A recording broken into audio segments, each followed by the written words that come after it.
lamento os atrasados que cheguem ou não cheguem, né? É de praxe, vou pedir ao Gonzaga, nosso assessor aí, que proceda a leitura da última reunião para a gente fazer análise.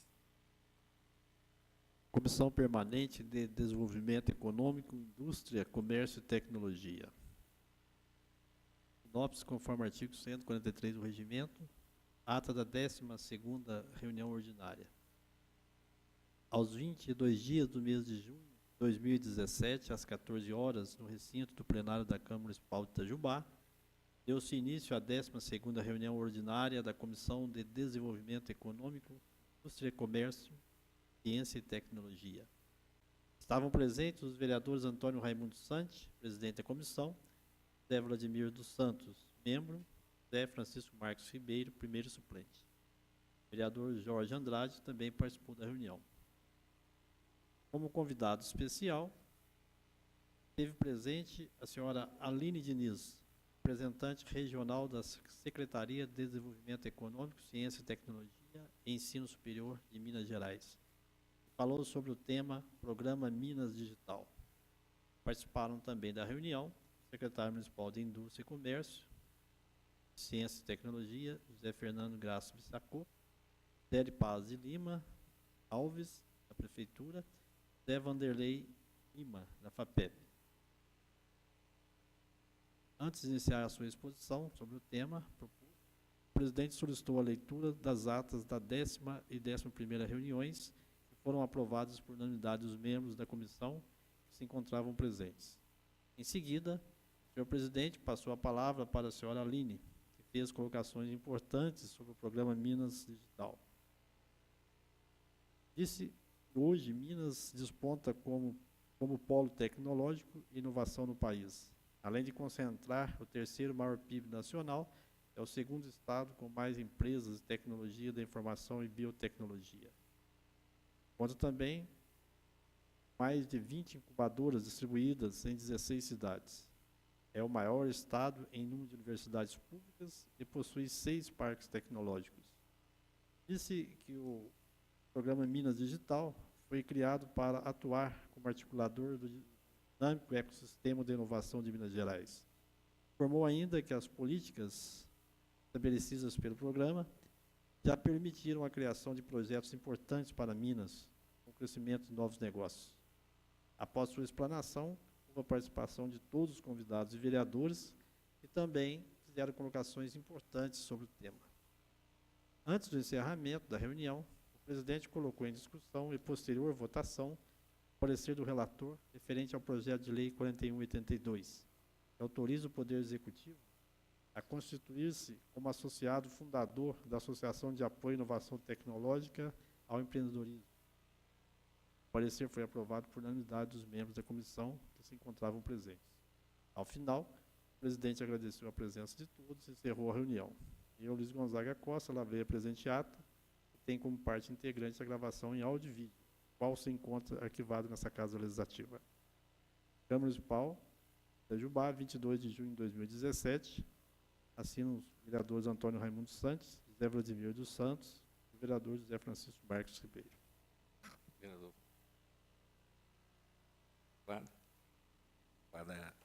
Bom, hoje nós temos a grata satisfação de ter o professor Hector Arango,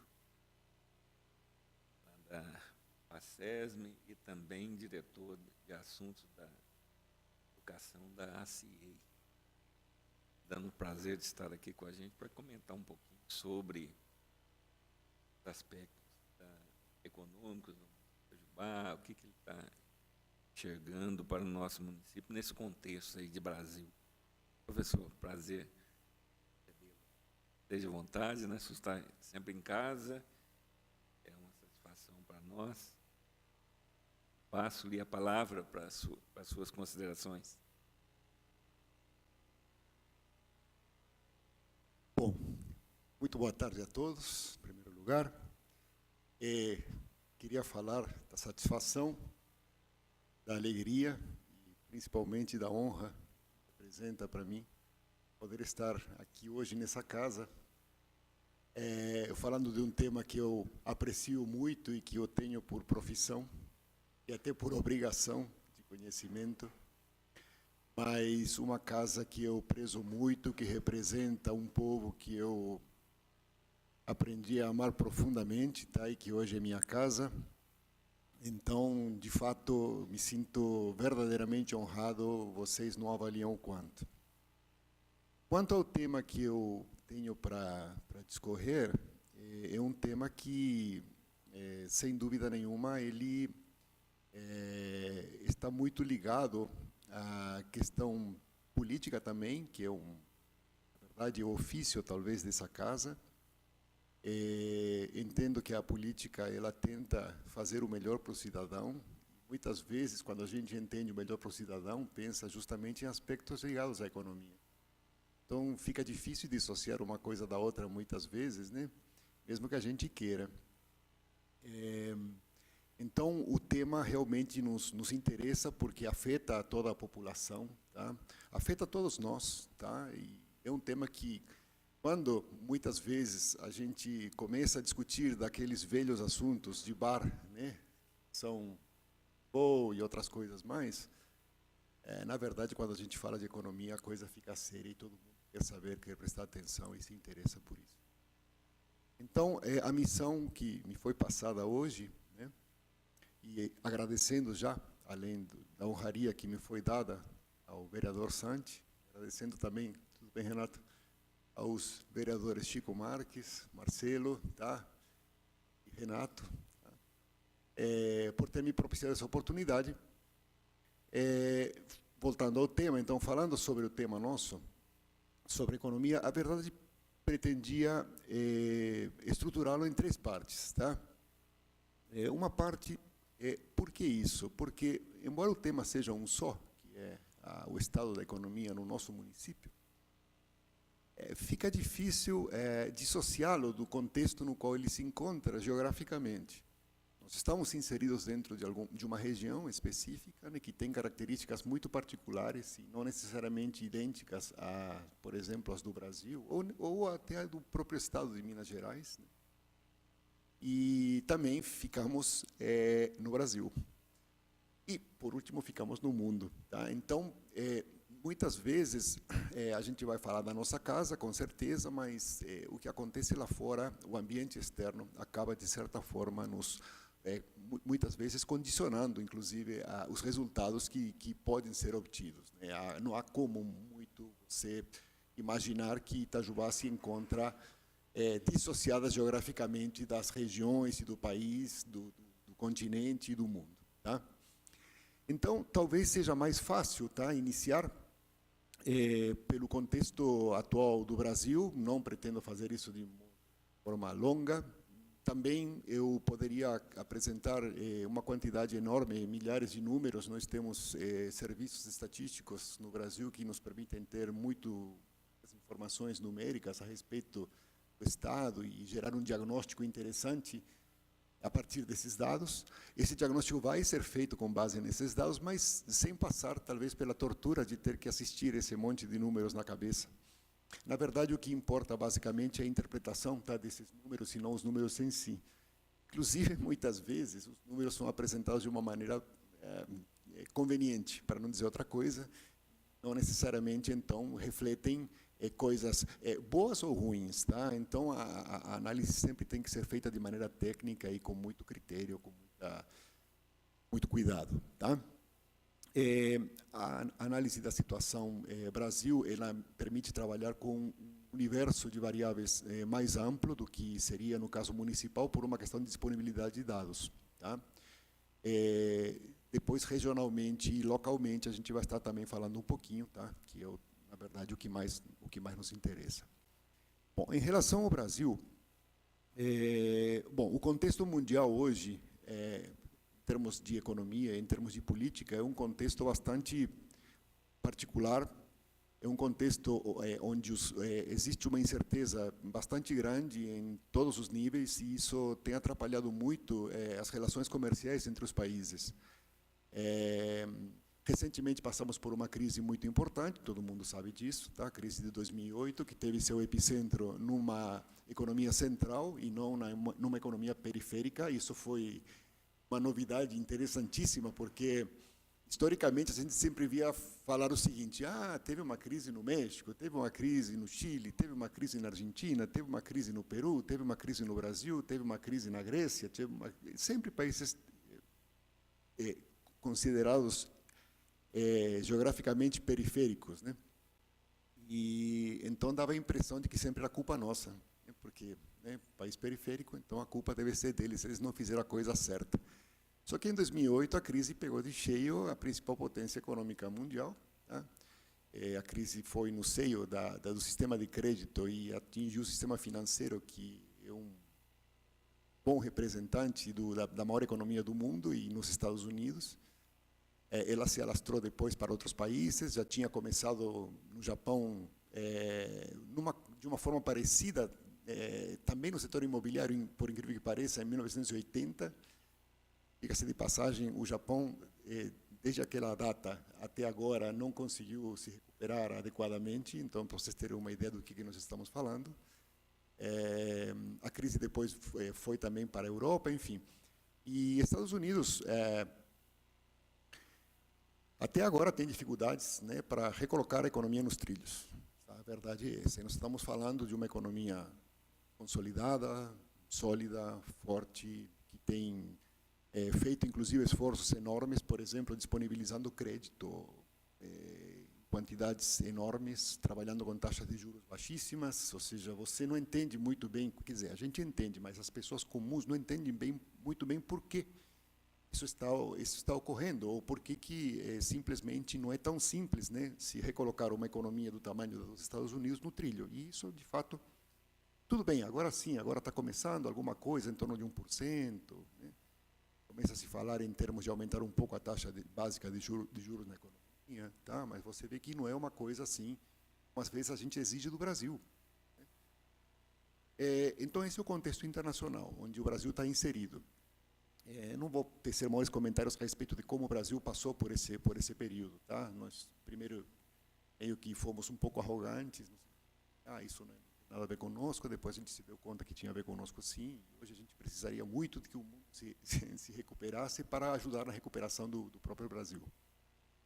Em relação ao Brasil, a crise veio de forma tardia, tá? Ela veio basicamente a partir de 2013, tá? Que começou, pelo menos os analistas da área econômica, entre os quais eu me incluo, começamos a perceber que alguma coisa estava, de fato, bastante errada. Naquele momento, isso não era muito claro, porque havia uma quantidade enorme de números que mentiam a gente, né, que tinham, num olhar menos detalhado, né, menos preocupado, fazia pensar que não era nada disso, que estava tudo bem, que tudo ia continuar bem. Mas, na verdade, a gente sabia que alguma coisa estava complicada e, infelizmente, acabou se confirmando que a situação ela ia para uma situação muito complicada. Isso ficou bastante claro em 2014, e daí para frente, eu não preciso falar nada, todo mundo sentiu claramente os efeitos de uma das crises mais importantes econômicas pelas quais o Brasil passou, na qual até agora a gente está inserido. Essa crise que atingiu o país como um todo, ela tem efeitos dramáticos em cima de indicadores extremamente importantes da economia. Por exemplo, vamos citar aqui que seria um indicador de que talvez as coisas começassem a mudar de rumo, como, por exemplo, a taxa de investimento. A taxa de investimento, o último número que nós temos, é um recorde em termos de número baixo histórico. Menos de 14%. É um número impensável para uma economia que, de fato, está funcionando bem. E claro que não está funcionando bem, sim, a gente sabe disso, né? A gente não está aqui para ficar batendo em coisas que nós já sabemos. Mas é preocupante, porque estamos nos referindo à criação da estrutura que o país precisa para produzir bens e serviços, não é? Estamos nos referindo ao setor privado. Claro, o setor público, sabemos, também está com muita dificuldade, tá?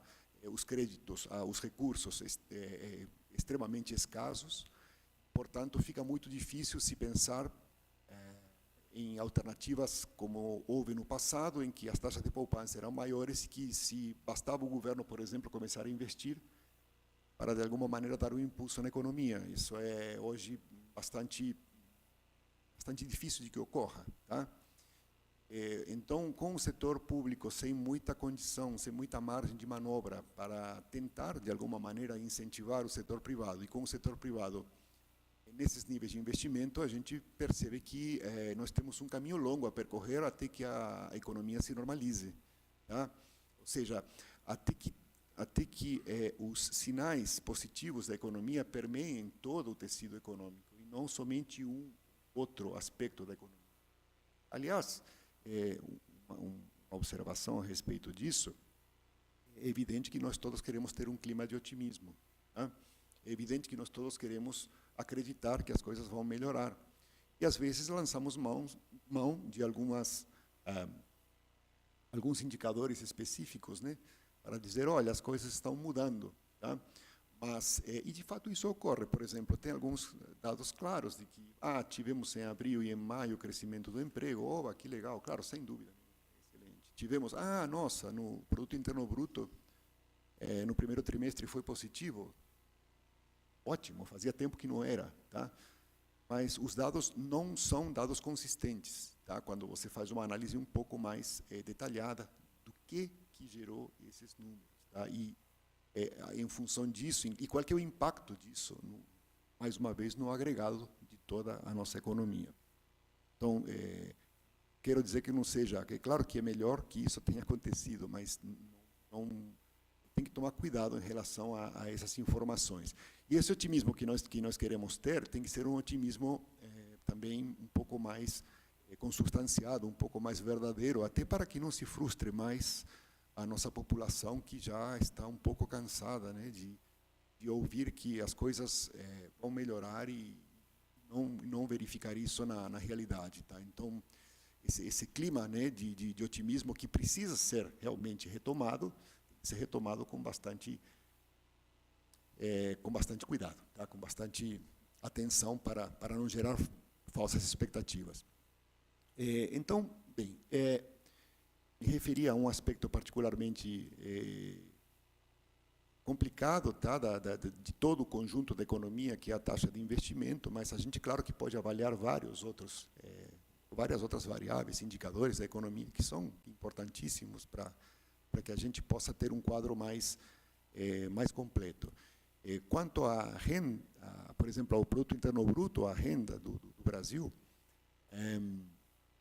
os resultados, pelo menos do primeiro semestre de 2017, são bastante frustrantes. Nós esperávamos uma recuperação melhor.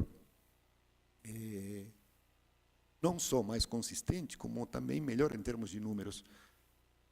Digo isso por quê? Porque se a gente for olhar os números anteriores, o ano de 2016 foi um ano em que a economia, ela basicamente chegou a um nível de perda enorme em relação ao período anterior. Nós perdemos praticamente 6 anos, né, nesses últimos dois, anteriores a 2017, 2015 e 2016.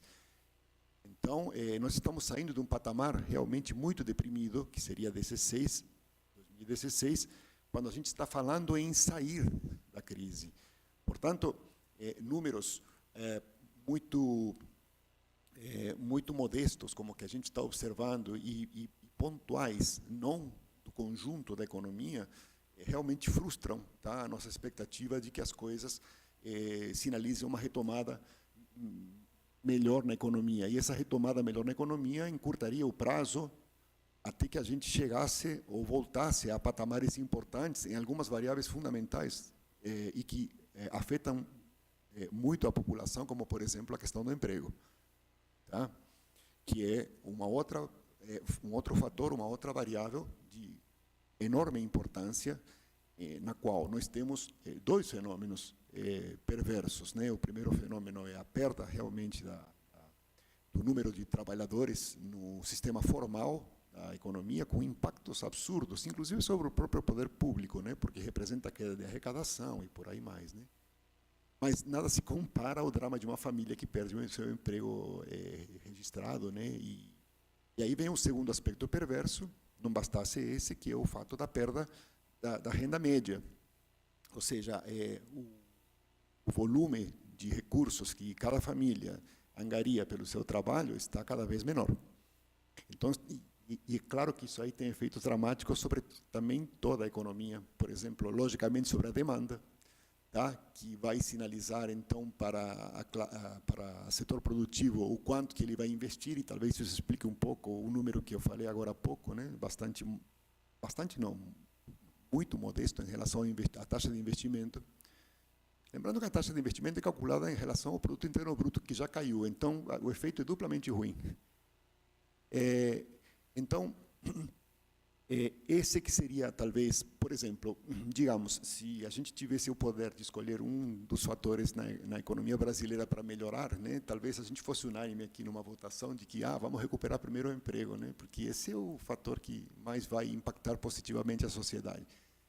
Mas o pior é que, na verdade, na ordem normal das coisas e pelo funcionamento de uma economia como a nossa, ele vai ser o último da fila. Então, essa é uma notícia também que nos preocupa, né? Porque, quer dizer, se a gente está vendo, por exemplo, que a recuperação da renda, do produto interno bruto, tá, está lenta, então isso retrasa ainda mais a recuperação no emprego. Tá? Nós temos, por exemplo, a questão da inflação, tá? Que é uma questão que, historicamente, nós não temos dado suficiente atenção. Desculpem, só uma atenção aqui, um minutinho. A inflação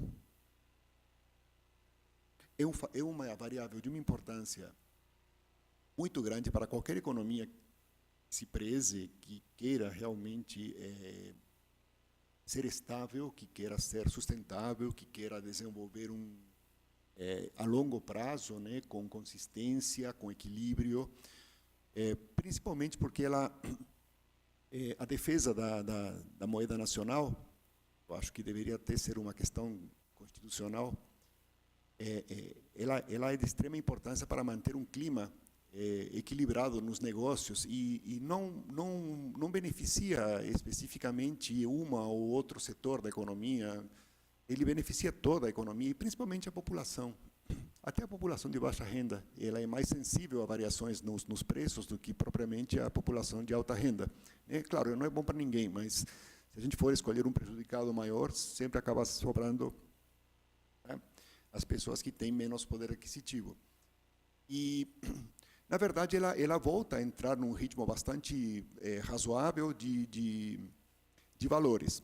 Nós estamos estimando para 2017 uma inflação da ordem de talvez entre 3% e 3,5%, o que é um número muito positivo. Mas é um número positivo dependendo do contexto. Tá? Num contexto talvez de crescimento econômico, talvez seria aceitável.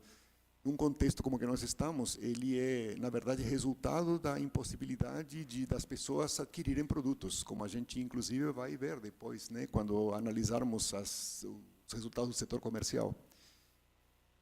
Então, está legal, a inflação é um indicador que está bom como está, poderia até melhorar em função da situação que o país vive, poderia ser menor. Por exemplo, quando os Estados Unidos esteve em crise, a inflação virou deflação, virou negativa, a mesma coisa no Japão. Aqui a gente consegue ter inflação com recessão, né? Mas, enfim, tá? A gente não pode reclamar muito disso. Na questão também da gestão pública, que importa muito, não a gestão, desculpa, o resultado das contas públicas, me refiro à esfera federal, né, ao Brasil, a situação ela acaba sendo também muito ruim, com base em nas duas componentes fundamentais das contas públicas, que são a receita e a despesa, né, do ponto de vista dos gastos, o impacto fundamentalmente em cima de investimentos tem sido devastador, né, para não dizer outra coisa, e isso tem realmente prejudicado também. A gente entende que não há recursos, mas, enfim, o corte nos investimentos num país que precisa de investimentos como o Brasil, né, principalmente na área de infraestrutura, até para dinamizar a sua própria economia, até para dinamizar os resultados extraordinários que estamos tendo na área agropecuária, com a produção de grãos extraordinária, né, mas como é que eu vou fazer o escoamento, né, a um custo adequado desses produtos? E, por outro lado, infelizmente, a receita, né? A receita é ela que vem caindo de maneira, na verdade, esperada, porque se a economia ela está passando por momentos difíceis, os impostos, na verdade, funcionam como taxas em cima de resultados da economia, obviamente você vai ter uma queda de arrecadação. Então, a trajetória, por exemplo, das contas públicas em cima de ajustes somente de gastos, sem que haja uma recuperação da economia, é um espiral sem fim. A gente vai se prejudicar até o final dos tempos. Um último indicador importante é a nossa relação com o comércio, com o restante do mundo, né, ou com o setor externo, extremamente positiva nesse período agora de 2017. Felizmente, resultados muito importantes no que diz respeito à balança comercial, até históricos. Nós tivemos resultados históricos em série longa de 20 anos, no acumulado, por exemplo, até maio desse ano. Um resultado sadio, porque é um resultado que computa tanto a exportação quanto a importação. Eu lembro que durante um período a gente teve uma melhora da balança comercial decorrente apenas de aumento de exportações. Importar é ruim. Não, importar não é ruim, a gente precisa importar. Importar significa ter dinheiro para comprar. E nós não temos no Brasil tudo aquilo que precisamos, então a gente precisa comprar. Então, o fato da gente estar importando mais significa que o Brasil está vivo, né? Só que a gente consegue também ter aumentos consideráveis nas exportações e manter a balança comercial em níveis extraordinários para esse período, e o que vem salvando muito a nossa situação, a nossa economia, felizmente, né? Isso é praticamente que a nossa tábua de salvação, e provavelmente vai acabar sendo a variável pela qual a dinamização do setor produtivo volte a entrar no trilho. Mas, só para completar essa questão das contas externas, as contas externas que antigamente apresentavam um resultado deficitário muito importante, todas as contas estão passando por um processo de reestruturação e de reformulação que está chegando a transformar o resultado em um resultado positivo. E algumas contas, em particular, com resultados muito interessantes, como, por exemplo, o fato do investimento externo direto ser positivo e importante no Brasil, numa situação, estou falando de hoje. Então, alguém acredita no Brasil, alguém acredita, né? Além de nós, né? É claro que nós acreditamos, mas não somos só nós que acreditamos, né? Tem gente fora que acredita no Brasil. E os resultados são consistentemente positivos em termos de investimento externo direto. E quando eu falo investimento externo direto, não estou falando de colocar dinheiro no mercado de capitais, no mercado financeiro. Essa conta é uma outra conta. Estou falando de investimento mesmo, em capacidade produtiva, emprego, etc. Então, fora do país, existe gente que enxerga no Brasil uma nação com um potencial de crescimento absurdo, capaz de resistir até o que a gente está resistindo. Impressionante, tá? E isso anima muito.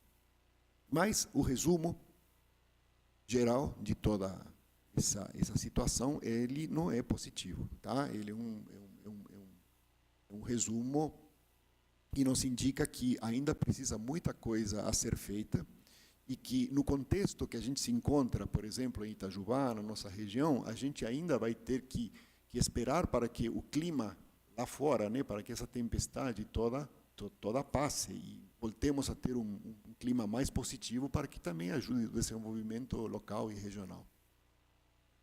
Do ponto de vista local e regional, como eu falei para vocês, a questão dos dados, a gente obtém dados, mas normalmente defasados. Então, eu achei, por exemplo, vir falar aqui de 2016 não seria uma boa ideia. Alguns dados que a gente tem, entretanto, os dados mais atuais que a gente pode dispor, dizem respeito a uma variável muito importante que eu mencionei agora, que é o emprego. Então, dados do CAGED, né? Nós temos esses dados no município de Itajubá e nos municípios próximos, e nos permitem ter alguma ideia, representa algum termômetro de como está, tá? Pelo menos a nossa economia, num ponto muito sensível. Não é o ideal, tá? Não é o ideal a gente analisar emprego, porque, como já falei para vocês, trata-se de uma variável atrasada em relação a como a economia está. Então, muitas vezes, quando você analisa o emprego em maio, por exemplo, talvez isso aí reflita o comportamento da economia 3, 4, 5, 6 meses atrás. Mas outros dados não se encontram com tanta facilidade e com tanta, não só dados de qualidade também, se referem mais a opiniões particulares, e a gente aqui quer trabalhar com coisas um pouco mais consistentes. Então, por exemplo, em termos de dados, eu tenho alguns números aqui, tá? Só para ilustrar algum número, tá? O que eu posso falar em geral, e antes de colocar os números sobre a questão do emprego, por exemplo, em Itajubá. Vem acompanhando mais ou menos o que acontece no Brasil. Tá? Só que Itajubá tem características particulares no que diz respeito à sua economia. Por exemplo, se a gente divide a economia do nosso município nos setores tradicionais, primário, secundário e terciário, ou seja, o setor, primeiro, agropecuárias, indústria extrativa, que constituem o setor primário, o setor secundário, que é constituído pela indústria, o setor terciário, que basicamente vem com os serviços, a participação de cada um desses setores no produto interno bruto local de Itajubá não é a mesma que no Brasil. Tá? E também não é a mesma que em outros municípios próximos, que às vezes a gente toma como referência. Isso vai marcar uma diferença, os números de Itajubá em relação e explicar, né, os números de Itajubá em relação a esses outros municípios e também em relação ao Brasil. Itajubá tem uma participação no setor primário, do setor agropecuário, praticamente que insignificante. Todos nós gostamos da nosso setor, nossa área rural, maravilhosa, mas em termos de importância para a economia, em termos de produção, por exemplo, geração de valor agregado, é muito pequena a participação, e isso não é culpa de ninguém, é culpa talvez da dimensão reduzida do nosso município, que já foi muito maior, mas depois foi se desmembrando num conjunto de outros municípios vizinhos, que hoje são nossos vizinhos, né? Eles acabaram ficando com a maior parte do território, historicamente falando, né?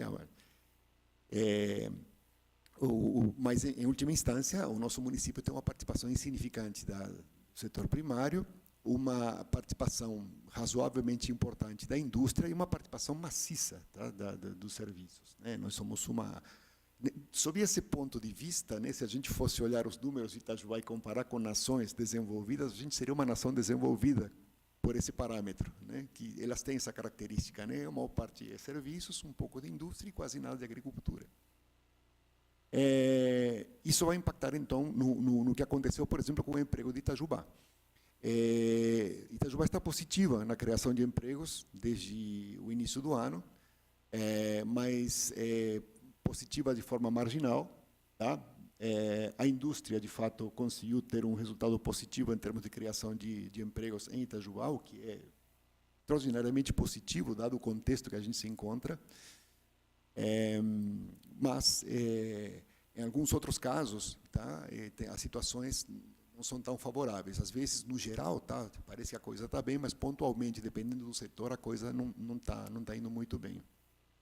Quando, por exemplo, a gente fala de pequenas indústrias eletromecânicas, tá, em Itajubá, a situação está bem difícil. Então, isso nos afasta um pouco. Quando falei da pouca participação da agropecuária, é porque, tanto no resultado do primeiro trimestre do Produto Interno Bruto do Brasil, que foi 1%, e lá esteve o nosso presidente atual falando bastante sobre isso, né? 1%, estamos no rumo do crescimento, né? Aliás, o ministro da Fazenda acompanhou em coro, né, essa observação, mas basicamente foi com base no resultado do setor primário. Tivemos uma safra muito boa, os preços das commodities estão bons, né? Então o resultado acaba sendo bastante positivo. Quando a gente pega o setor da indústria e o setor de serviços, a coisa não está tão bem assim. Como em Itajubá, basicamente, temos serviços e indústria, então a gente não pega, digamos, a onda positiva, o efeito positivo que está sendo observado no setor agropecuário no país. E quando a gente, por exemplo, compara os números de Itajubá, números de alguns vizinhos nossos, que sim têm uma participação importante no setor agropecuário, então a gente vê uma diferença importante em termos de resultados. Só para dar um exemplo, tá? O município, entre os 10 principais da nossa região, que mais gerou empregos foi Três Pontas. Com base em quê? Com base, evidentemente, no negócio do café. Tá? Claro. E na lista, quem acompanha, basicamente, são municípios que justamente se beneficiam disso. Alfenas, Varginha, né? Varginha, sem dúvida nenhuma, por causa também do café, e por aí vai. Tá? Então, por exemplo, Três Pontas gerou, tá? No último mês que eu tive acesso, isso aqui levantei já tem uns 15 dias, 665 empregos, que esse é o saldo positivo de empregos com carteira assinada. Alfenas 469, Varginha 389. Observa que Varginha é um município muito maior que os dois anteriores, então relativamente o crescimento foi menor. São Sebastião do Paraíso, Passos, também cidades ligadas à questão do café. Poços de Caldas, que na verdade está se recuperando, porque tem um saldo no ano muito negativo. Três Corações, mais uma vez o café, e Itajubá, em maio, teve, na verdade, uma perda marginal, de apenas 6 empregos. Tá? No que vai de 2017, a Alfenas criou 1.671 empregos, Três Pontas, 1.180, Varginha, 629, Pouso Alegre, 503, São Sebastião do Paraíso, 495, Lavras, 364, e Itajubá está positivo, como eu já tinha adiantado para vocês, em 251 empregos. Passos, 177, Três Corações está deficitário em 12, quer dizer, a recuperação que está tendo agora em maio, em abril, aliás, sabidamente, abril e maio foram positivos para a criação de emprego, mas, insisto, essa criação foi no setor fundamentalmente agropecuário, no setor primário. Quando a gente fala de indústria e comércio, indústria e serviços, a situação já não é bem assim. Poços de Caldas, uma perda de 306 vagas, tá, de emprego. E só para confirmar aquilo que eu estou colocando para vocês, os setores que mais geraram emprego em maio, agropecuária com 2.100 praticamente, 2.098. Olha que diferença em relação aos demais. Em serviços, 177, quer dizer, menos de 10% do que gerou a agropecuária. Comércio, 102. Construção civil, aí em maio, dando uma recuperadazinha, marginal de 101 empregos. Administração pública está contratando, gente, 18 vagas. A extrativa mineral, 3. Serviço de utilidade pública, menos 5, ou seja, teve uma perda líquida de 5 vagas. E a indústria de transformação, com uma perda líquida de 72. Isso é em toda a região. Tá? Então, observem que os números, eles são mistos, os resultados são mistos. Nós temos resultados bons, resultados não tão bons, e temos resultados que, quando analisados num contexto mais amplo, nos permitem perceber que, bom, talvez a gente esteja realmente estabilizando nesse momento, mas a recuperação ela está demorando a ocorrer.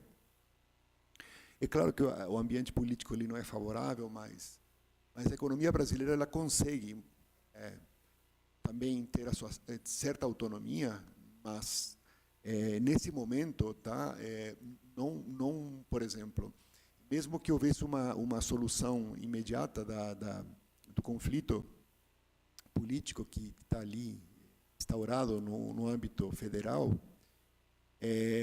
a reorganização de todo o tecido econômico, microeconômico, ele vai levar um tempo até conseguir dar resultados mais positivos. Porque as pessoas realmente precisam, os empresários precisam voltar a ter motivos, não é, para para desenvolver o seu trabalho.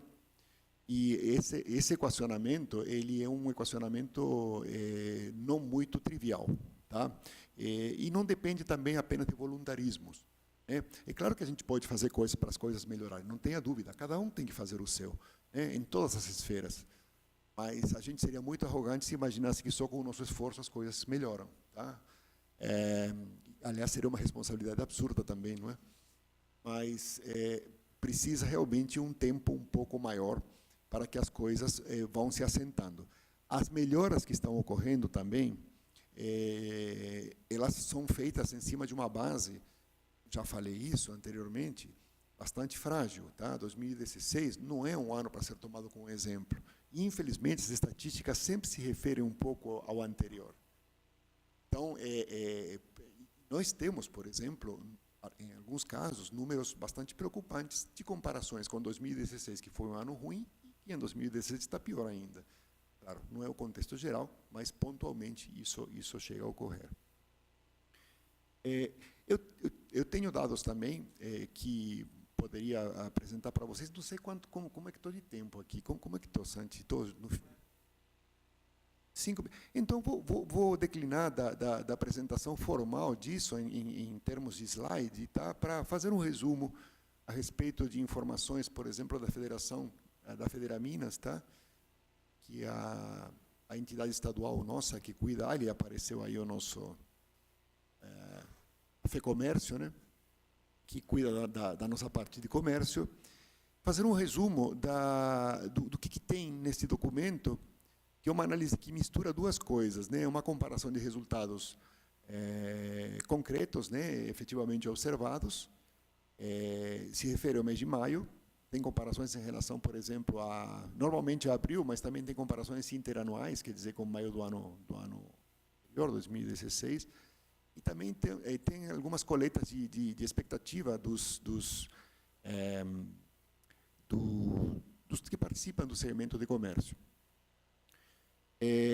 Então, tem alguns números que realmente acabam sendo bastante preocupantes, né? O setor de comércio, por exemplo, é um setor que tem sido atingido muito duramente nesse período mais recente, né? Foi talvez o último a ser atingido, e agora ele está sentindo uns efeitos bastante duros, não só no que diz respeito à questão, por exemplo, dos empregados do comércio, como também os resultados dos empresários que atuam na área comercial.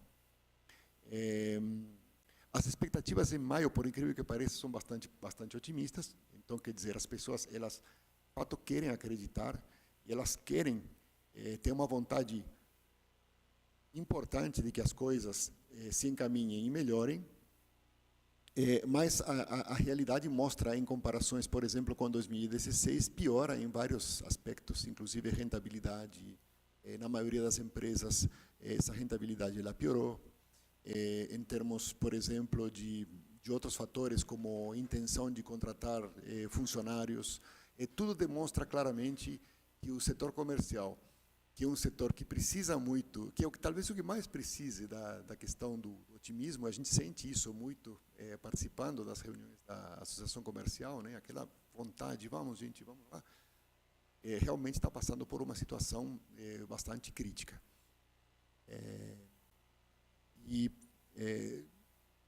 A questão de sobrevivência de muitas empresas, ela inclusive está totalmente relacionada com o tempo de duração da crise. Então, por isso que esse atraso na retomada de uma economia melhor, ela não é uma questão aqui de opinião, não é uma questão de não acreditar, é uma questão de que, concretamente, se isso de fato demorar muito para ocorrer, muitas empresas, por mais boa vontade que tenham, não vão conseguir sobreviver, porque já estão, de fato, no limite da sua capacidade de absorção, tá, da crise. Tudo uma questão de tempo. Tá? Quando uma crise inicia, isso ocorre tanto do ponto de vista de um país, como do ponto de vista pessoal.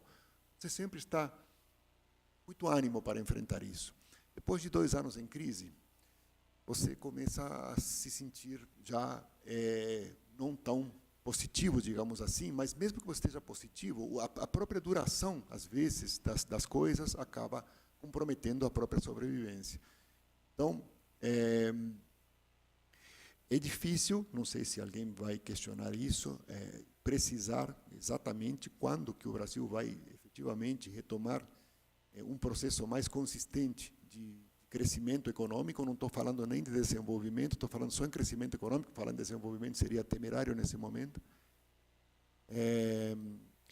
Mas a gente está atento para todos os sinais positivos na economia, de forma a poder antecipar, tá, essa onda positiva que um dia virá, mas que, por enquanto, fica difícil, bastante temerário, se prever quando isso vai ocorrer. Mas, tá, a gente continua acreditando na capacidade, na resiliência do nosso povo, tá, dos nossos empresários, no caráter desbravador, né, ousado, daqueles que vieram colonizar esse país e atravessaram para isso um oceano inteiro. Então, a gente está falando de pessoas que têm muita fibra, são as pessoas que aqui estão hoje vivendo, tá? Somos descendentes dessas pessoas. Então, a gente tem como responder, tá? E vamos responder, tá? Mas, falando tecnicamente, nesse momento, não é o melhor momento do mundo. E, aliás, esses momentos são excepcionalmente interessantes para se repensar um monte de coisas. Porque, claro, mesmo quando a gente estava muito bem, não era tudo que estava certo. A gente não estava fazendo as coisas necessariamente bem. Estávamos bem. Isso talvez não refletia a nossa atitude verdadeira. Então, quem sabe, agora, seja um momento propício para a gente repensar muita coisa, para aí sim termos um futuro um pouco mais promissor, o futuro que essa grande nação merece e que o nosso município certamente vai ocupar.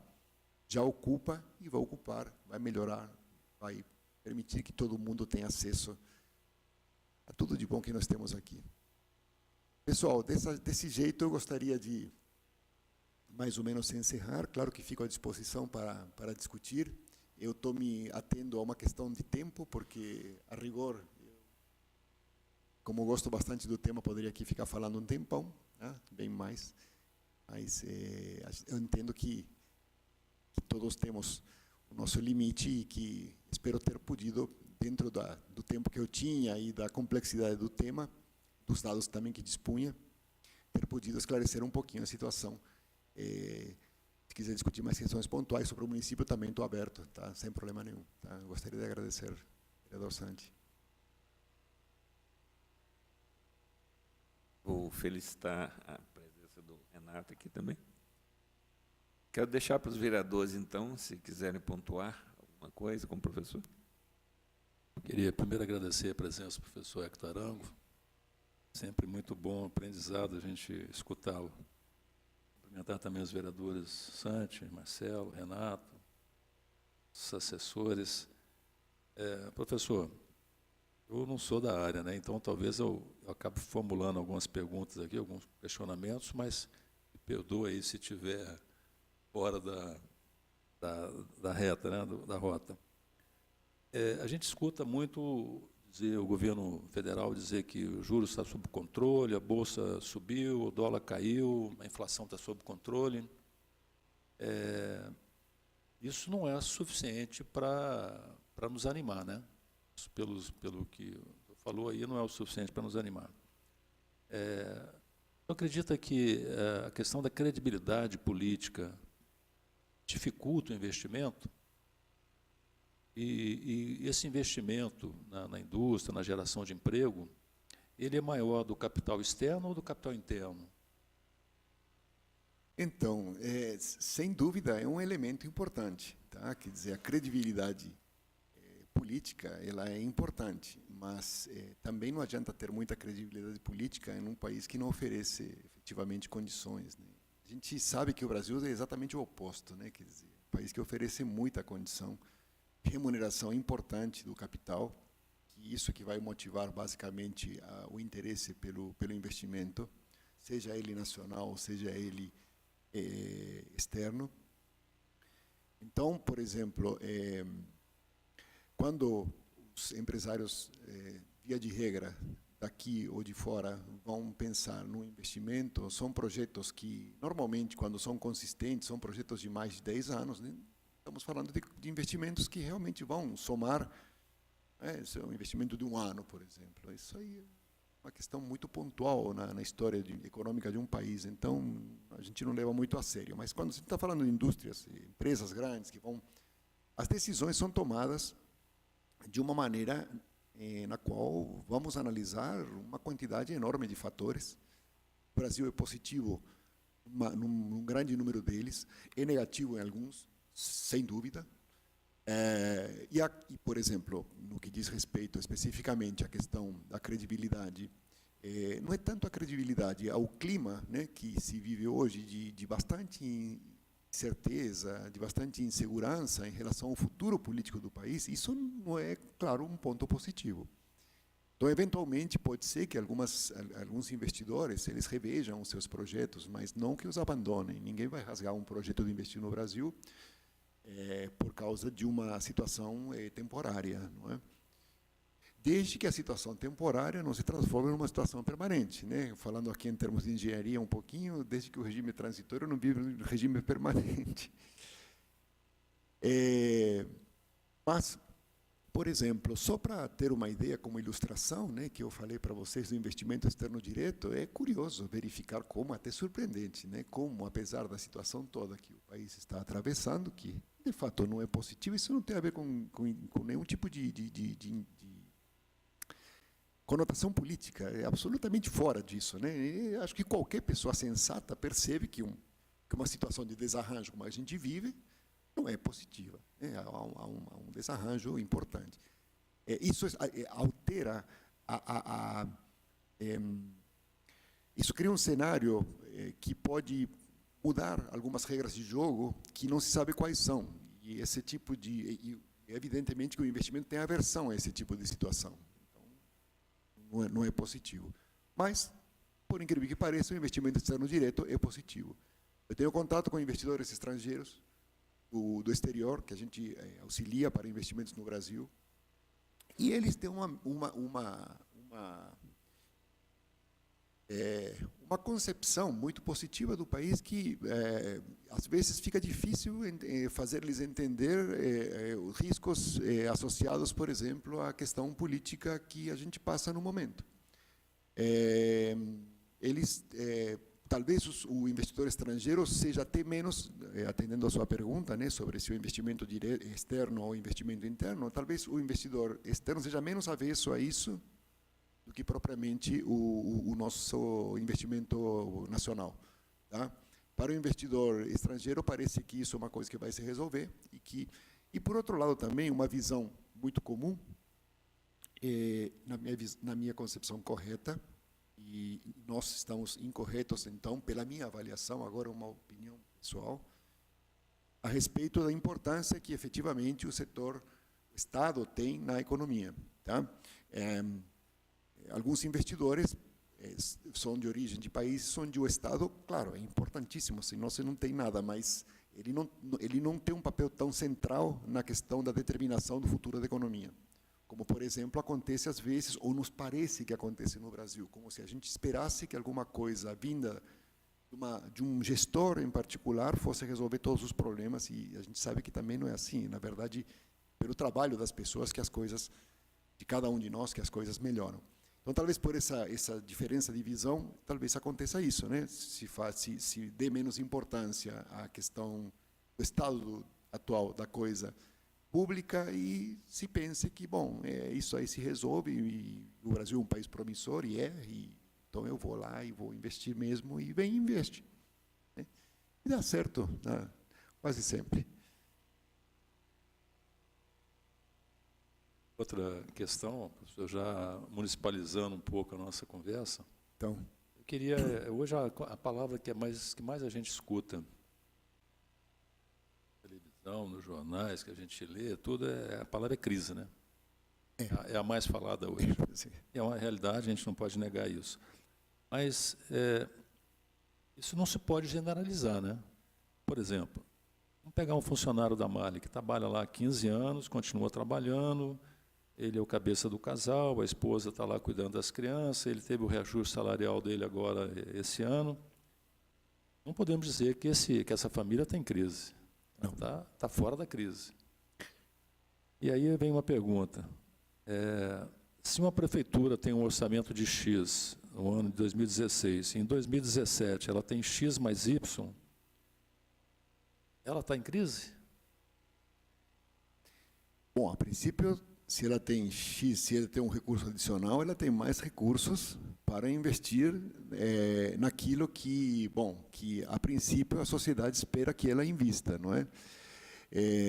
Não está em crise nesse particular, a não ser que alguns itens específicos de orçamento tenham sido cortados, que sejam considerados importantes. Por exemplo, eu posso ter um orçamento maior, mas determinada rúbrica, tá, do meu orçamento público pode estar prejudicada. Se eu considero que essa rúbrica é uma rúbrica importante para o município, então posso dizer o seguinte: olha, a situação piorou, mas evidentemente sob a ótica específica daquele item, não é? Então, basicamente é isso, tá? Mas a princípio o aumento de recursos é bastante na contramão, tá? Digamos, do que está ocorrendo, é bastante positivo. E espera-se que as ações, não é, do Poder Executivo em relação a essa não crise, né, se reflita de modo geral na cidade, nas obras, na população, no bem-estar, na saúde, na educação, tá, em todos os itens que fazem parte do orçamento. Porque 2016 a gente já tem o realizado, o real, né, o que aconteceu.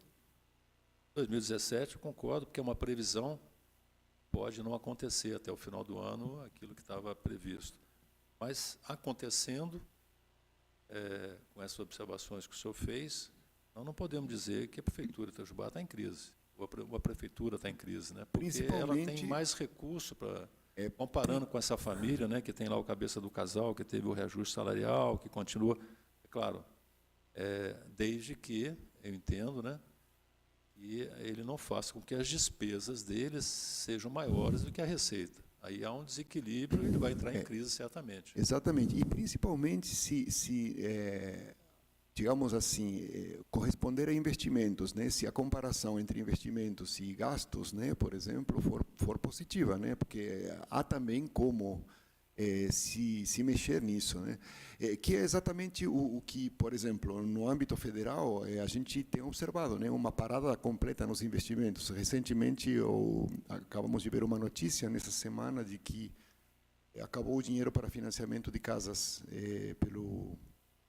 pela Caixa Econômica Federal, né, principalmente para casas de menor valor, e que, consequentemente, não havendo esse recurso, o financiamento acaba ficando mais caro. Então, por exemplo, esse é um sinal de que as coisas, do ponto de vista do investimento, estão indo mal. Se, por exemplo, o aumento de receita da prefeitura somente contemplar aumento com despesas de funcionalismo e despesas que não representam investimento, então talvez a situação realmente não seja tão boa. O que precisa, de fato, é que o recurso volte para a sociedade sob a forma de coisas concretas que sejam possíveis de indicar que a população está realmente melhor. Aquilo que eu falei, melhor educação, melhor saúde, obras, infraestrutura, esse tipo de investimento que interessa. Fundamentalmente, não que...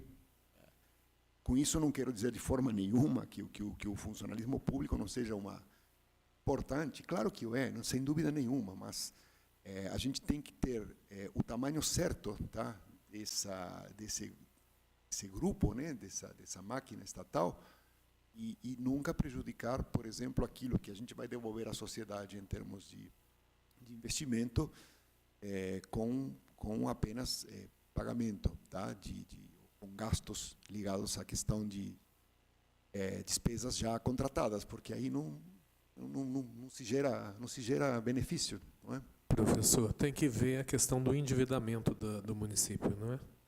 Também. Porque não adianta nada ver só a receita também, né?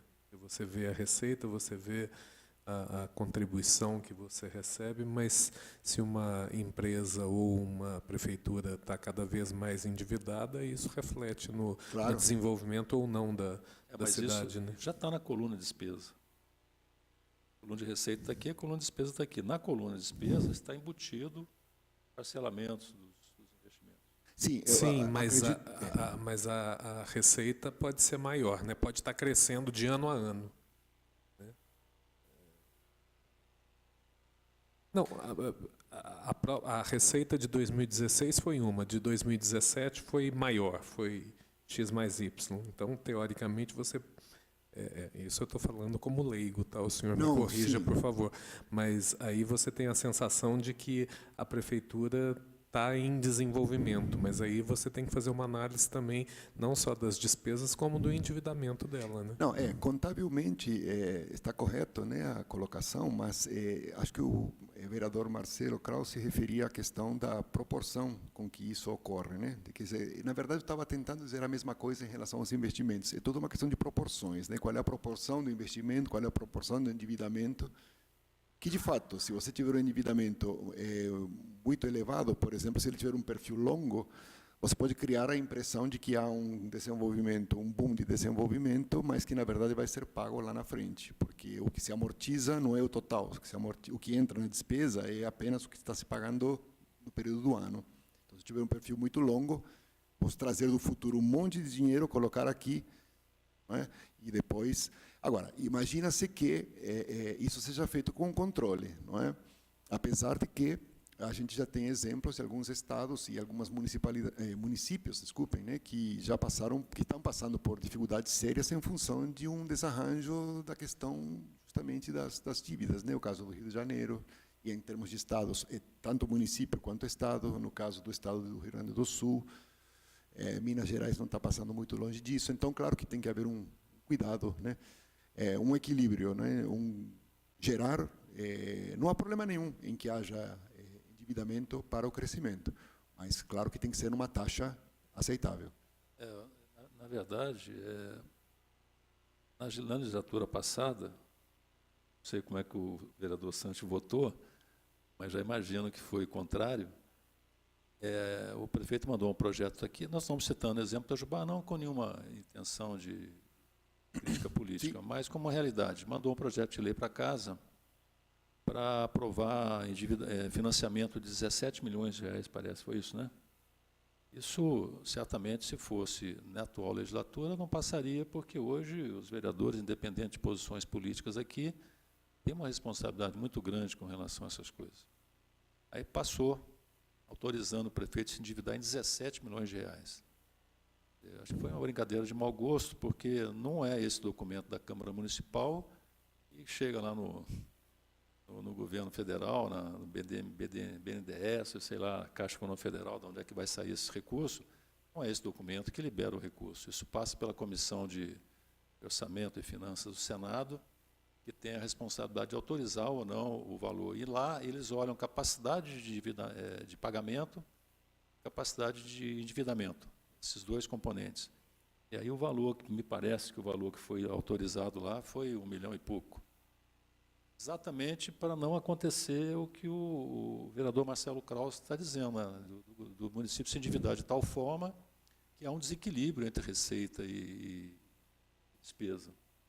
Mas tem um filtro atrás dessas bobagens que pode acontecer numa Câmara Municipal. Lá no Senado, evidentemente, eles filtram e seguraram essa questão. Então, eu entendo, Marcelo, que esses valores de endividamento já estão lá na coluna de despesa do município. Somado a isso, o fato da Lei de Responsabilidade Fiscal exigir, né, e controlar hoje as finanças públicas, é muito difícil que haja qualquer abuso nesse sentido. Entendo que isso é uma coisa normal na coluna de despesa da Mesmo porque o recurso está extremamente escasso, né? Quer dizer, já se chegou ao limite, então, de fato, né, vai ser difícil. Se houve no passado, né, daqui para frente a dificuldade é muito grande. Tá? Porque de novos endividamentos. Ele pode até até ter a capacidade de endividamento, mas não ter a capacidade de pagamento. Ou vice-versa, né? Então, vice-versa, acho que não é possível. Como no setor privado também, claro, né? Aquele que vai conceder qualquer crédito, ele analisa a condição de adimplência do tomador, né? Senão não faz sentido, tá? Oferecer o recurso para alguém que não tem capacidade de efetivamente honrar, né, o pagamento. Eu posso ter todas as condições de me endividar no determinado valor, mas eu já estou tão endividado que eu não vou ter condição de pagar. Que não tem mais margem. Exato,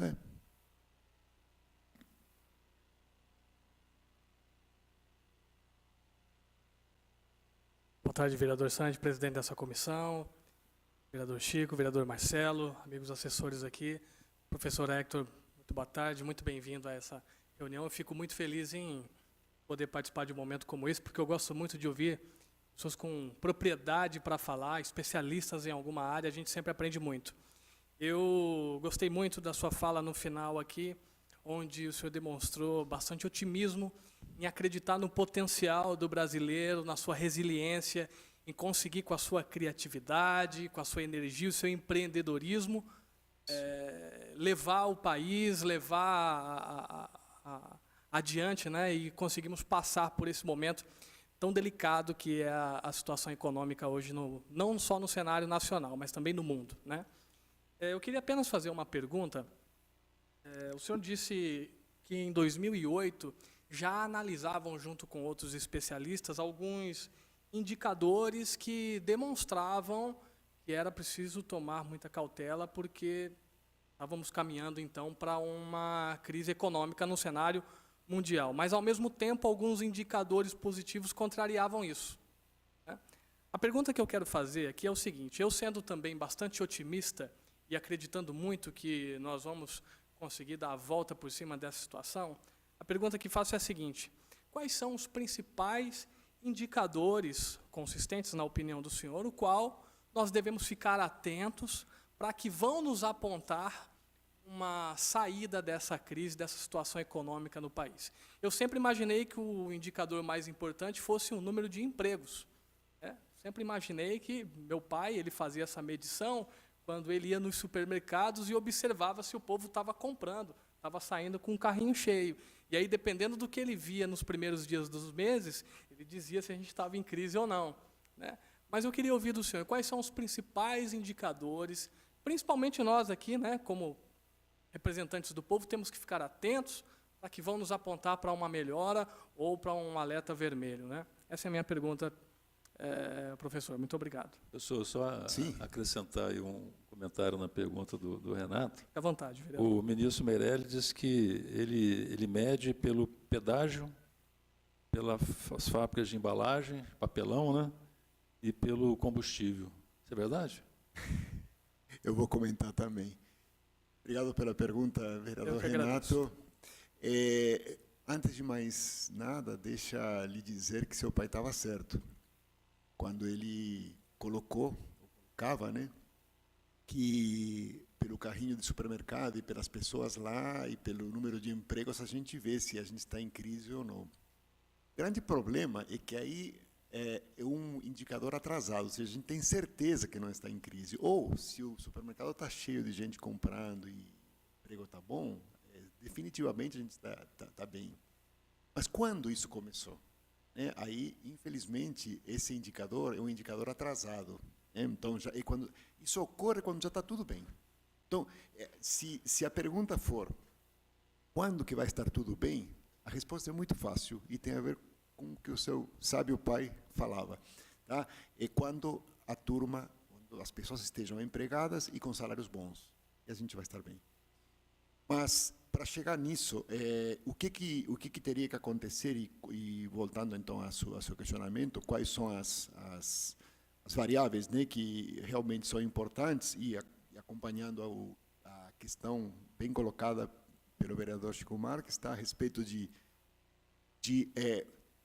proxies, variáveis proxies. Na verdade, uma variável proxy é uma variável que não é a variável que a gente deveria olhar, mas que ela demonstra um comportamento próximo, daí a ideia de proxy, e que, portanto, é um bom indicador antecedente. o que nós buscamos na economia são indicadores antecedentes para que nos permitam saber daqui a um tempo como é que as coisas efetivamente vão estar. Então, só atendendo primeiro a questão do vereador Chico Marques, o nosso ministro da Fazenda, Meirelles, nesse particular, ele sequer foi original.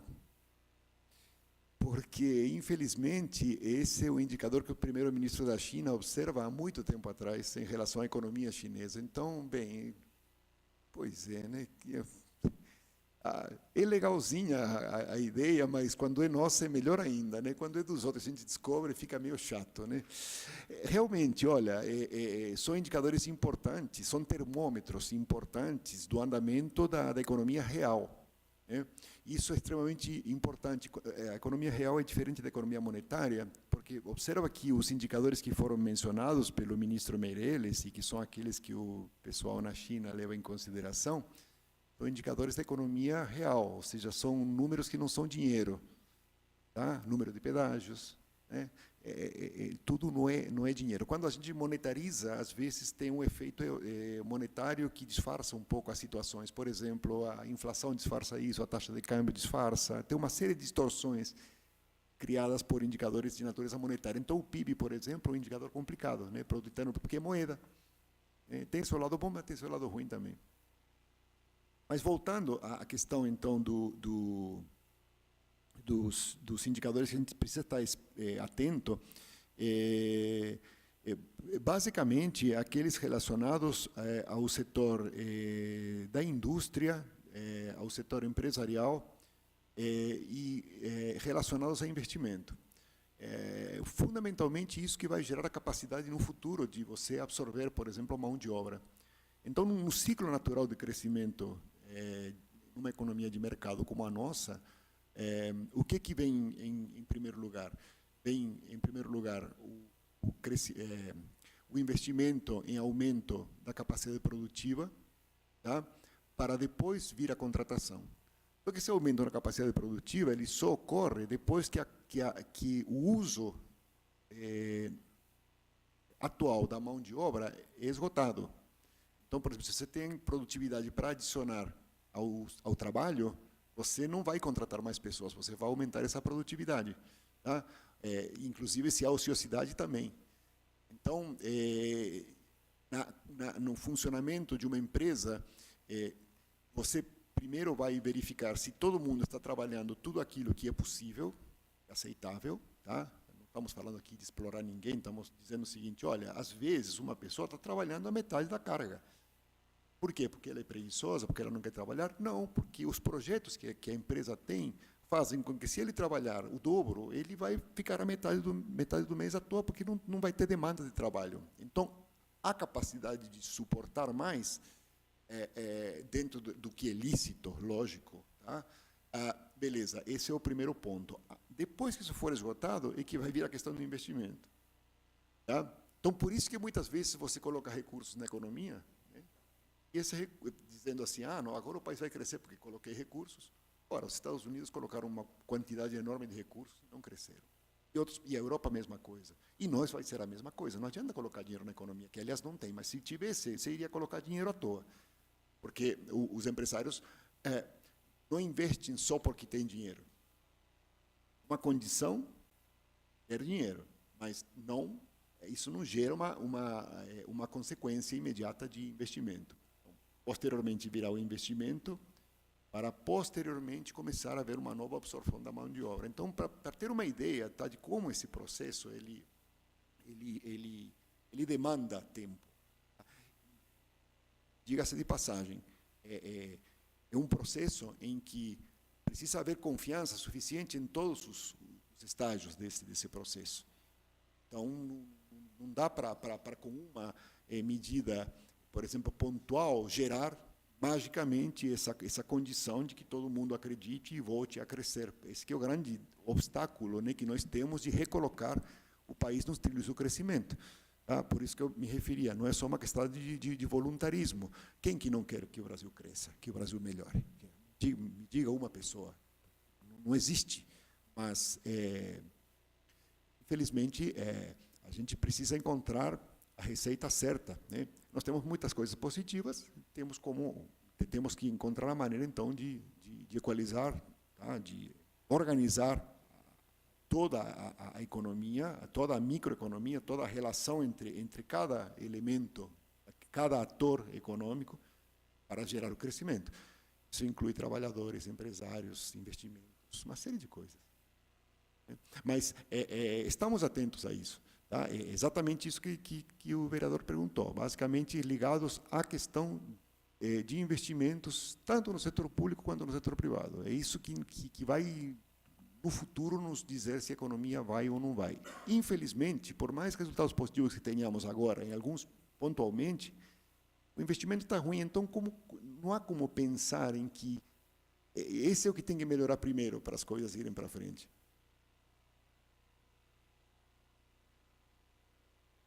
Marcelo. Professor, seja bem-vindo. Leve meu abraço lá para a Elza, para o Pedrinho, para os demais meninos. Uma pergunta só. A gente percebe que a crise afeta todos os países, né? Independente de serem mais desenvolvidos ou menos desenvolvidos, afetou os Estados Unidos de forma severa.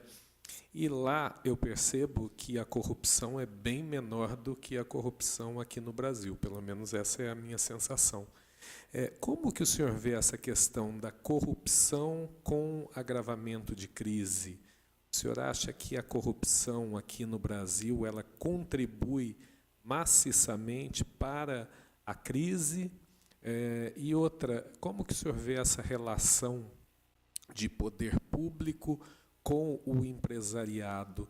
Será que o empresariado aqui brasileiro, será que se ele tiver uma consciência maior, ele vai conseguir tirar o país da crise e fazer com que o país se desenvolva ainda mais, não tendo essa relação promíscua com o poder público? Porque a gente vê hoje em dia pela Lava Jato que as relações são íntimas, né, entre o poder público e o poder privado.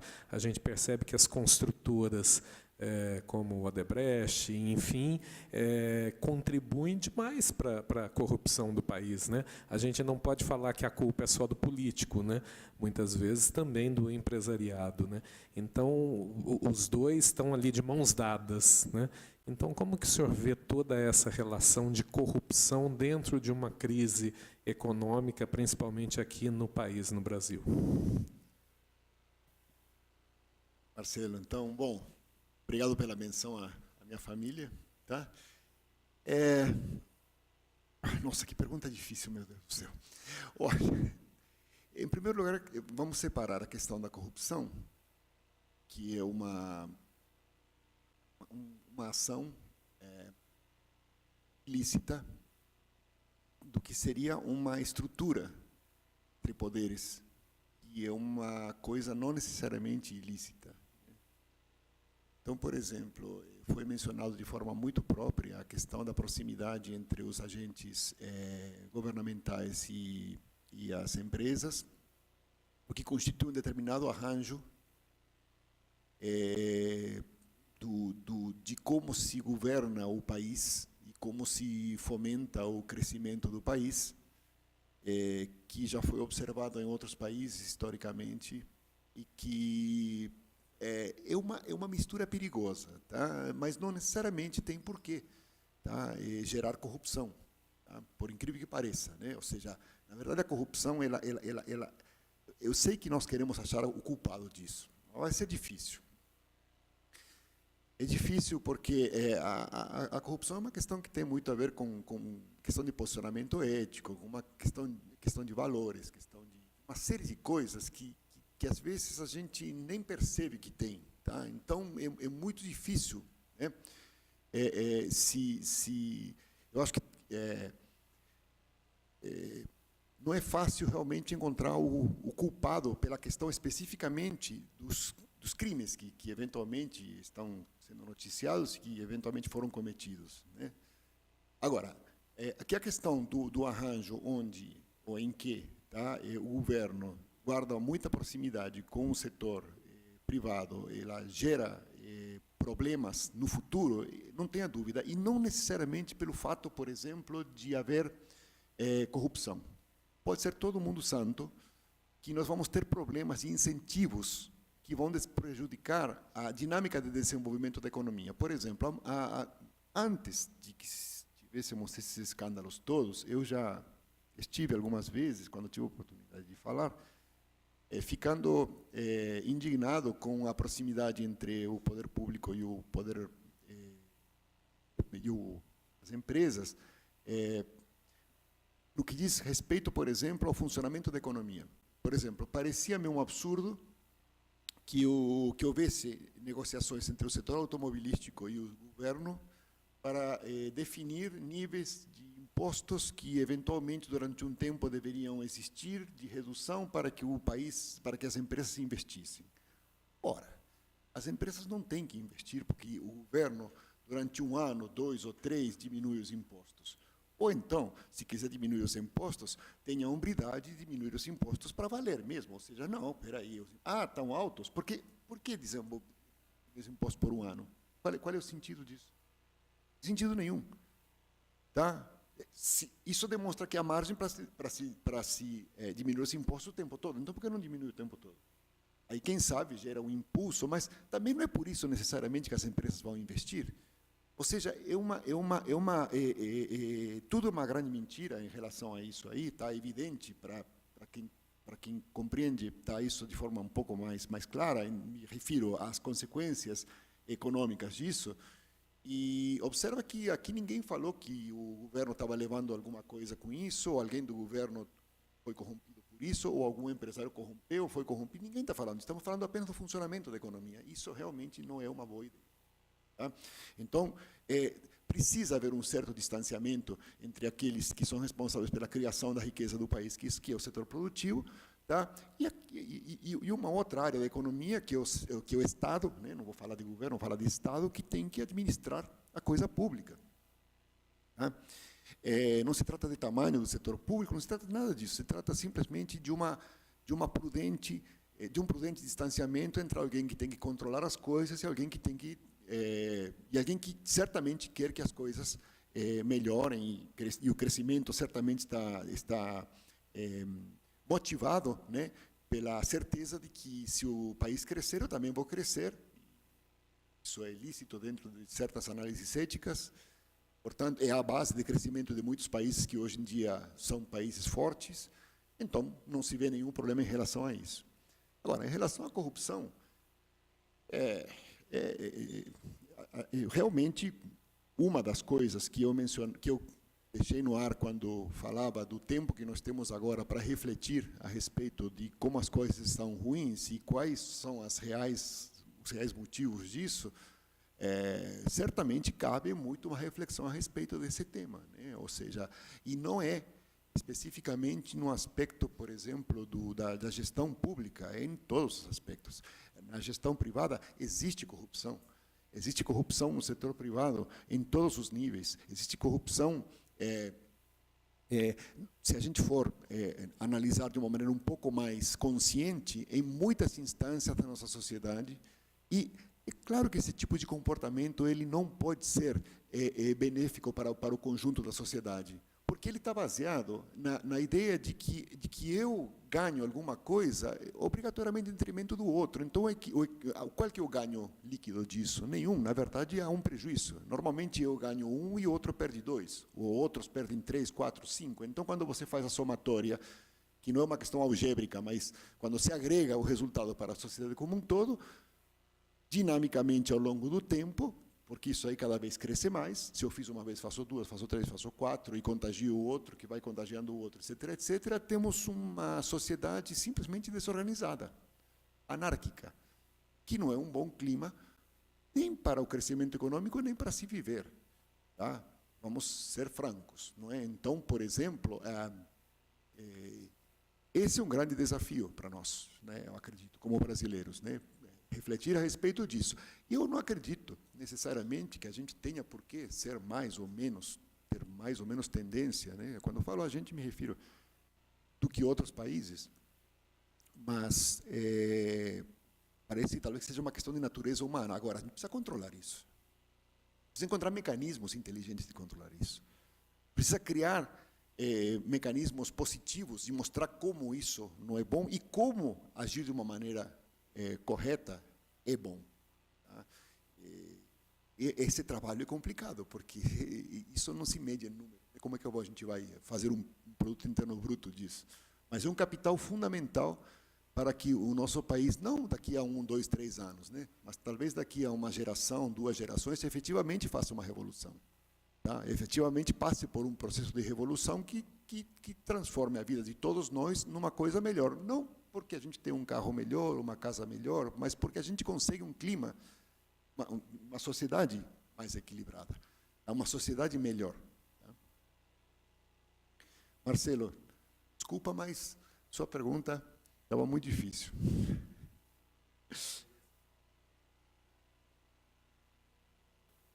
Professor, trazendo um pouco para Itajubá, pontuando. Opa, de novo, vamos lá, voltar para a nossa casinha. Pontuando, né? Existia uma expectativa, programa de governo, de reformulação da área comercial de Itajubá, porque nós temos essa característica de um comércio, né? E aí, como que houve esse tratamento agora da associação comercial com o poder público? Parou, houve depois foi atrasado, fez-se uma parte e a outra parte. O senhor tem participado da associação comercial? Como que isso está? Parou no ar? Com essa crise? Não tem feito mais parte da pauta. De fato, há um bom tempo, nas reuniões, eu não tenho ouvido falar mais do projeto que realmente chegou a ser apresentado, inclusive de projeto arquitetônico, não é? E que constituiria não somente uma reforma do ponto de vista de melhorar o ambiente para o comércio, como também uma bela oportunidade de melhorar, né, o nosso como cidade, né, ou seja, de gerar um ambiente mais... a gente sempre tem como melhorar, né, na nossa casa, no nosso quarto, no nosso quintal, e na nossa cidade, por que não? Né, como melhorar o ambiente. Então, seria uma oportunidade de atender várias expectativas, né? Mas realmente há um bom tempo que eu não ouço, ou que não faz parte da pauta das reuniões, esse tema. A tal ponto que eu tinha, de certa forma, me desculpe, mas esquecido, claro que não é esquecido, o que era isso? Não, eu sei perfeitamente o que é, mas há um bom tempo eu não me lembrava, olha, essa questão, tal, porque não... Tal ponto certamente em 2017 não discutimos isso, 2016, segundo semestre, certamente não foi discutida essa questão. Então, faz um bom tempo que não se toca nesse assunto, não sei como é que está a situação do ponto de vista da iniciativa da Prefeitura, em relação à associação comercial, não está se falando.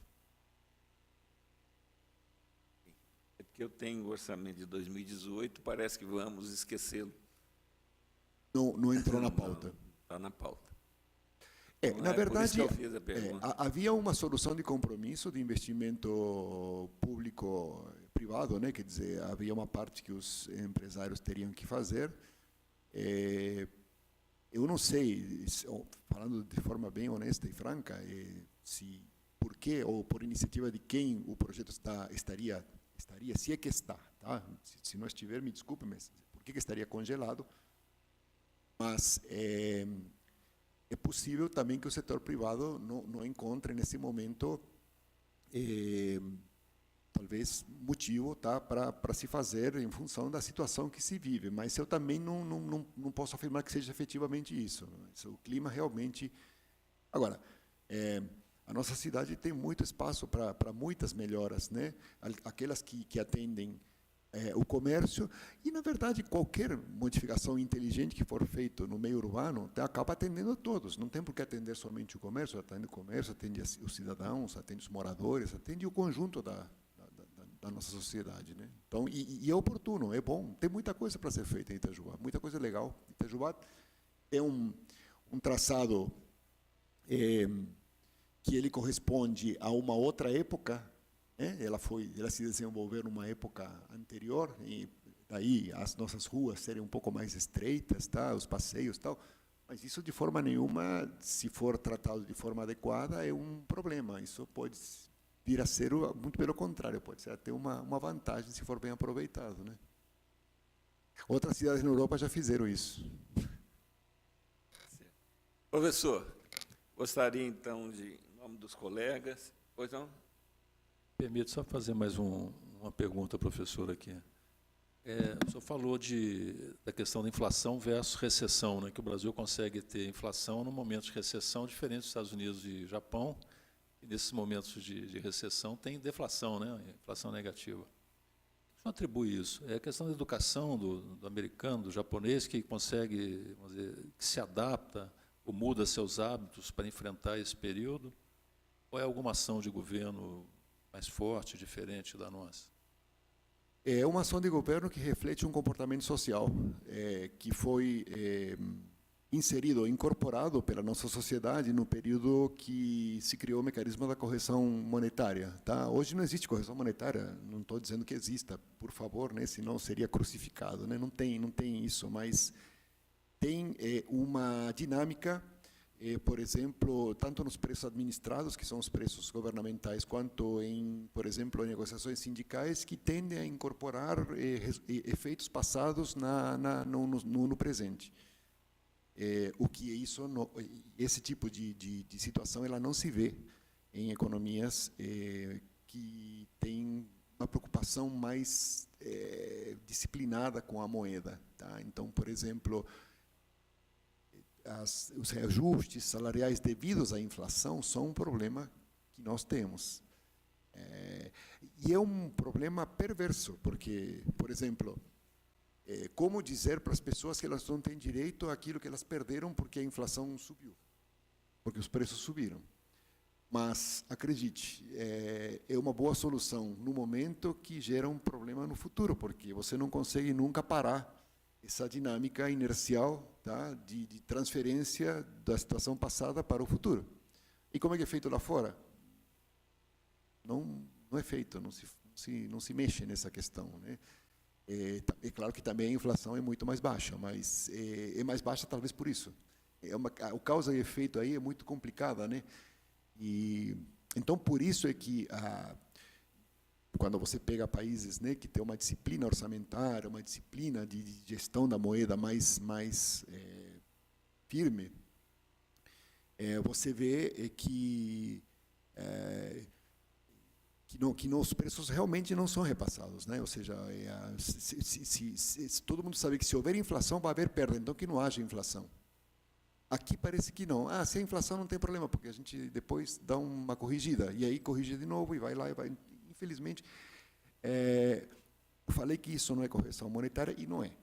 Mas se a gente continuasse, por exemplo, indefinidamente dentro dessa situação, né, a gente acabaria gerando, de certa forma, pelo menos um resíduo, né? E quanto ao gestor principal, né, dos preços administrados, que é o próprio governo, ele realmente não dá exemplo. Ele não dá exemplo. Por exemplo, não há problema nenhum que se corrija o preço do combustível se o combustível subiu. Mas quando ele cai, que ele diminua, né? E assim por diante, que siga realmente um comportamento de mercado. Em relação à energia elétrica, por exemplo, também, mesma coisa, todos os preços administrados. Em relação a impostos, por que eu tenho que corrigir os impostos? Então, porque os preços subiram. Ué, se continuar corrigindo os impostos, os preços vão continuar subindo. Então, é complicado. Tá? Não deveria. Tá? Não deveria ocorrer isso. Alguém? Não? Queria registrar a presença do vereador Molina e passar para a plateia. Alguém tem alguma pergunta, professor? Quer aproveitar para a oportunidade? Professor, então, quero de coração te agradecer mais uma vez pela presença. A nossa casa está de portas abertas, estará sempre, tenho certeza, disposta a te dizer, em nome dos colegas e até da direção da casa. esteja à vontade, será um prazer conviver com a sua presença aqui, outras oportunidades, assim que a gente desejar, porque o senhor sempre traz um conhecimento, transmite para nós aqui coisas boas e informações importantes para essa casa. Muito obrigado pela presença, muito obrigado a todos. Para as suas despedidas, professor. Agradeço a oportunidade, de fato, tá? Espero poder estar outra vez com os amigos, com os colegas, tá? Podendo discutir esses temas e, sempre que possível, contribuir para a sociedade. Obrigado a todos que participaram aqui de alguma forma. Obrigado. A todos, e com essa fala, nossa reunião está encerrada. Obrigado pela presença. Tenham todos uma boa tarde.